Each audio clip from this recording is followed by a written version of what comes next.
Welcome back, Mongo Fix. Well, those wheels just look great on Jasmin here. If you don't remember, see the '09 Saturn Vue. See, it said Vue right there. If you don't recall, we put engine in this car, fix all sorts of stuff like light bulbs, wipers, wheel bearings. Well, Mongo good buddy at the yard gave him a great deal on a nice Kenwood CD MP3 new head unit.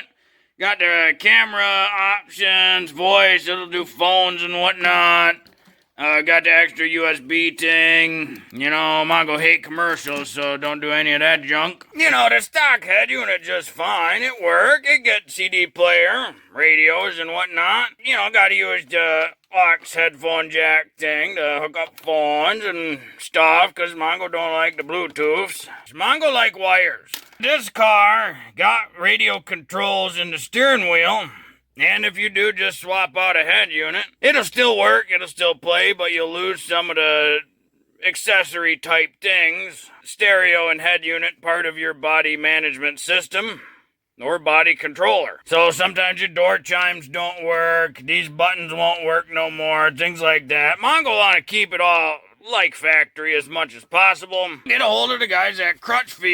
They've been doing car stereo swaps to aftermarket for a long time, and get the double din, just what they call the larger radios. You know, like the older ones, they were about half that size. And then get the interface. This is so that way you got the steering wheel controls, backup cameras. These are the ones this one fits. Mongo can't remember how much it was, but it wasn't cheap. Very simple. You just go to the CRUX website, type in the vehicle you got, and then type in the radio you're going to hook it up to, and then it'll come out with a couple options, whether you're just doing an interface or a whole kit or everything. You know, you can buy the radio from them too. Let's see what's in this thing. It's from METRA, the installer's choice.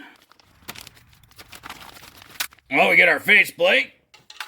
Get our side supports here. They feel kind of flimsy, but the package says made with very durable ABS plastics. And some instructions. See that right there, that's like a single din, that a double din. Oh, look at that, even shows you how to disassemble in a couple different ways. Right here, the Saturn Vue instructions. Pretty basic.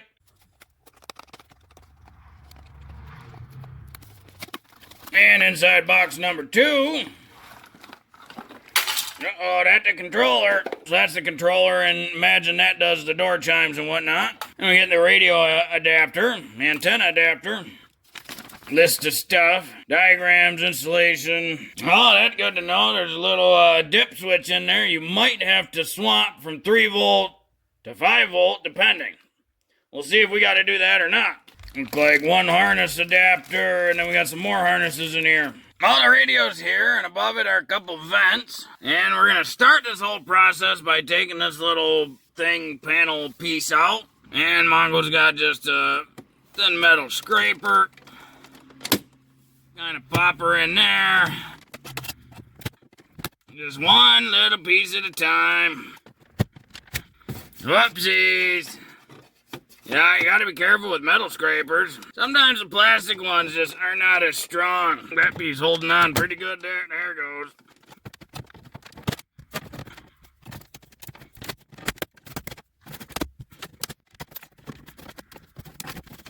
There she is. And now we got access to these 2 screws right here. Those are just a little Phillips. And of course, this plastic is getting old. You know, it being a 2009. One of those metal tabs is right there. It's supposed to be on the plastic. But now we can pull that back a little bit. And on our radio, we got to take this out. Before we go breaking that, when we continue down, there's this piece of plastic here. And right back here in that cubby hole is one more little panel. We can take a small flathead. And we just want to pry that little panel off. And there's a Phillips screw. And then we should be able to pop this panel up.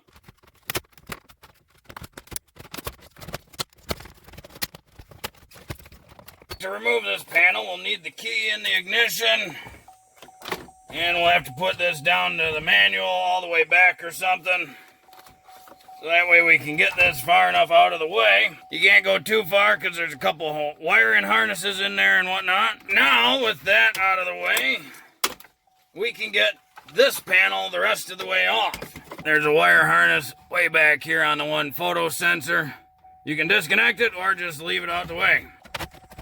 And then we can shut the car off. Just a fair warning, per the directions, it does show to take that off first to get to the 2 screws underneath here, which is great, but then it shows you can take that panel off, which you cannot, because that panel has this little lip here, which prevents it from being pulled out until you remove this panel. It does not mention that there's that small screw to take out to remove this panel. Now, the directions that Crutchfield had sent did include those things. Now that we have access to the radio, we can take these 4 10mm bolts out and pull the radio forward. You'll notice the plastic clips have been in here a long time. These little metal clips are supposed to come out with the piece of plastic. This one is right broken. Oh, that one's broken too. And that one broke. That's why they stayed in there and not on the plastic tabs. That is a downside to working on stereos and radios in cars that are over 10 years old. The plastic just starts to break down. Just a Mongo tip, plastic cars will never make it in the future because the UV light destroys plastic. So if your car is made of plastic, it will be junk very quickly. Metal is far superior to plastic. And now we can pull the radio forward. We have a few connectors in the back. And push the little tab in to get these 2 connectors out. Always make sure there's no CD in there when you disconnect it. Because this head unit came from a Jeep, we have to take all the Jeep stuff off of it. And somebody did a great job of just electrical taping everything. This control module does Mongo no good because Mongo doesn't own any Chryslers.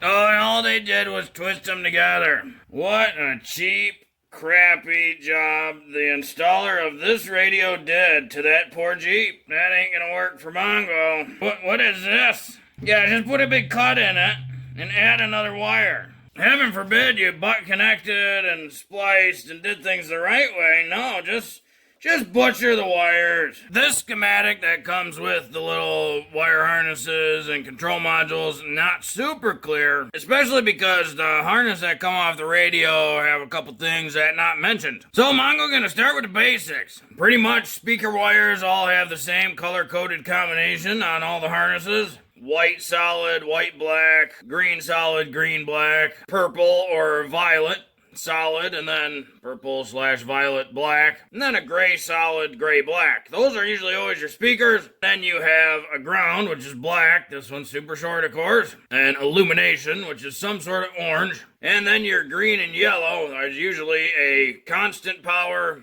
and a key power, or vice versa. Those pretty much always the same on all radio harnesses.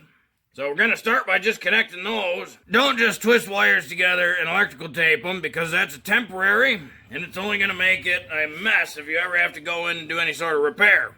It also increases the chances of high resistance in those connections, which can cause fuses to blow and overcurrent events on your computer-controlled radio, which could damage and destroy the radio.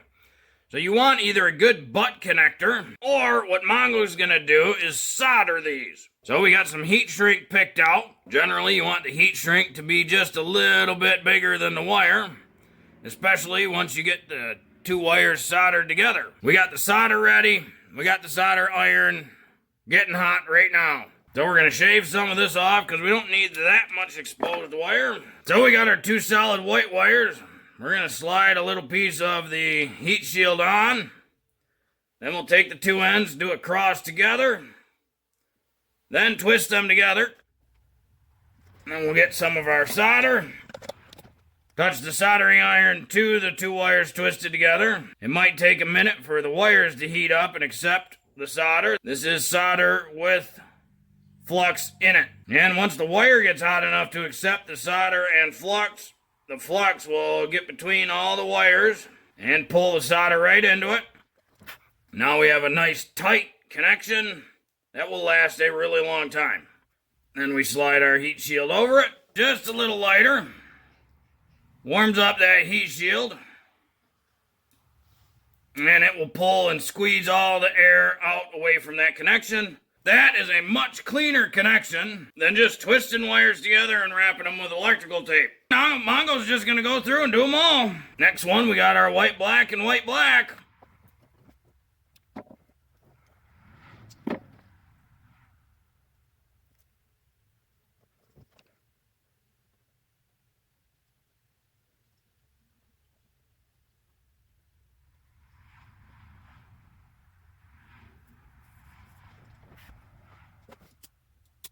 Well, we got just about all the connections made. This harness from Crutchfield, it only have 2 remaining pieces. A reverse gear. This signals the head unit to basically turn the camera on. And if you have that option, it would get plugged in or connected to this wire. The other one is the amp or antenna turn on signal on the harness for the head unit. That would go to this one. This blue one. And we can put our antenna in here. Per these instructions, we have a Kenwood head unit, and all 3 of these dip switches need to be in the on position. These are those 3 dip switches. They're all in the off position. Now they're in the on position. Plug this harness into our head unit, and then this large connector into this control module. And in the back here, there is 2 positions for this smaller connector. One says with Bose, the other without. So this would depend. If you have the Bose sound system, you'd plug it in there. This one does not, so it goes in here. And then this will plug into the car. It also came with these 2 wire adapters for SWCs. These are the steering wheel controls, the SWC. So Mongo needed the one that say Kenwood, because that's the type of head unit Mongo got. Then we plug her in right next to those dip switches. This is where it threw Mongo for a quick loop. Modern head units have a little spot for these to go into. Mongo's does not. It's got a spot for a mic, and then a spot for an auxiliary input, the AV input, like for your phone or an MP3 player. You know, the headphone output can go in there. So Mongo had to pull up the manual for this head unit, find the wiring diagram, and sure enough, without paying too much attention, there's one wire for a steering wheel remote input, this blue with a white stripe. This is where we need to put this one wire. So this one will not use the headphone jack at all. It's just going to use the one wire, and that one wire is going to get connected right there. Sometimes it takes a little extra digging, and you know, it would help if Mongo would read stuff. If you remember the Nightmare Express, this is that Kenwood powered subwoofer from that van. Mongo gonna put it in Jasmin. A powered subwoofer is nothing more than a subwoofer. Inside this box is a small amplifier. You could imagine it as a big amplifier and a subwoofer in one small package. This one, of course, would need great, big, huge power cables and probably some extra batteries, maybe a capacitor or something like that. You still have the exact same connectors. The RCA cables, your right and left channels, they go into the amplifier. You have a ground wire, you have a signal wire, and you have main power from the battery. It's all the same thing. It's just a much smaller, more compact unit. Luckily, because the head unit is Kenwood and the powered subwoofer is Kenwood, they both have a wire that's a P-cont. Assumed power control. This is for a powered subwoofer. Gonna cut this little end off and solder these up, and then we should be good to go for the full install. Now this kit doesn't quite have a up or down. These panels do have a R for the right one and an L for the left one. They kind of just slide into the place right there, and then that'll slide over, and then you see where they align there, and it looks like it is upside down. There is a right way to do it, mostly because the gap here at the bottom is a lot smaller than the gap at the top there. And sure enough, now the holes align, so now we can just pick some holes. Don't want to go too tight just because it's plastic.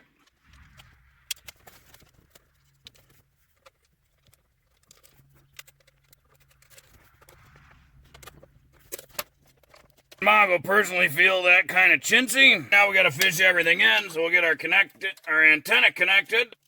And we want that USB to come out somewhere. For now, we'll just get her down out the way. I already fished through the RCAs on the back of the unit. This one's got a couple inputs. This one labeled SW for subwoofer. And we'll get all of our harness tucked back in. Connect to the factory harness. We got our Mongo wants his audio jack. Come out somewhere by the USB. Oh, and the microphone. Get that connected as well. Subwoofer. The P control. You don't want that tucked down kind of along the same way the RCAs went. Now we can finally push all of this back in there. Thread our 10mm bolts back in. Not going too tight because again, it's just plastic. And now just got to pick a spot for the microphone. This car pretty small, so actually thinking gonna mount it up top somewhere. And let's see, the auxiliary and USB. Where does Mongo want those?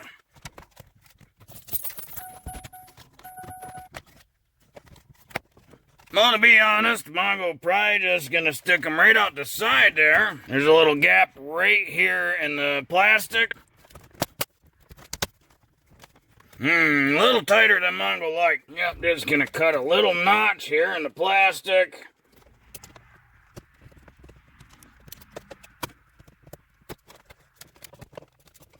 Yeah, there we go. That doesn't pinch it too bad.